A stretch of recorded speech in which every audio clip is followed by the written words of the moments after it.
If you've had recent heart issues like a heart attack or a diagnosis of heart disease, then it's likely that your first step towards exercise is going to be cardiac rehab. This type of rehab typically involves supervised exercise sessions, lifestyle education, and also counseling. And it's quite effective in decreasing the amount of plaque in the blood vessel walls, improving quality of life, and also decreasing the chance of early death as well as other health conditions. If you live in the U.S., Medicare and many insurance companies cover cardiac rehab as long as it's done within the first year of diagnosis or within the first year of having that initial heart issue. Check with your doctor to see if you're eligible, and look down below in the description for a link to Medicare coverage.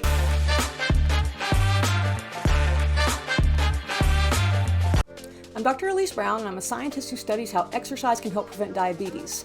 Since heart disease is one of the most common and lethal conditions in people with diabetes, I'm focusing on one of the most common types of heart disease, coronary artery disease. This condition is caused by a buildup of hard plaque in the blood vessels that supply oxygen to the heart.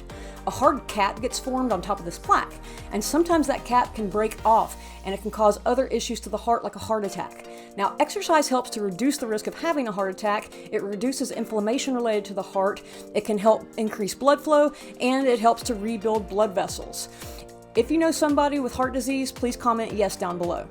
After being cleared to exercise independently by your doctor and following the recommendations that were given to you by your healthcare team, there's still a few things about exercise that you need to know before you get started on your own.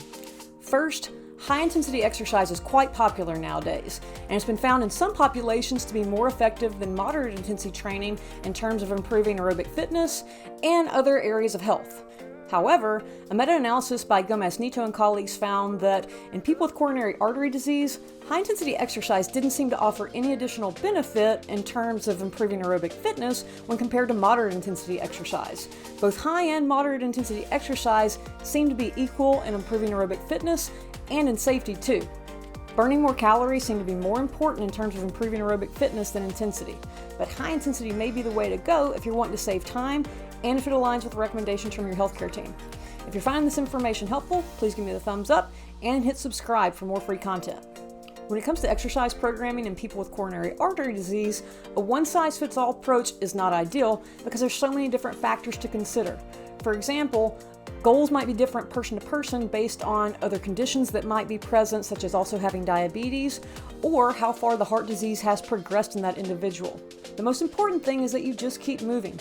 Break up your sedentary activity in bouts of 5 to 10 minutes at a time, and make sure that you get 150 minutes a week of moderate to vigorous physical activity. Exercise can also help reduce depression, which is commonly found in people with coronary artery disease. Now, medication and counseling can also help reduce depression, and certain medications can also reduce the risk of having a heart attack. Out of exercise, medication, and counseling, exercise is the only one that reduces the risk of early death. And the combination of all three might be the most effective way to improve emotional health and general health in people with heart disease. Having heart disease means that making healthy choices like whether or not to exercise becomes even more important. Start with cardiac rehab if you're eligible, and make sure to continue to follow the recommendations given by your healthcare team. Thanks for watching.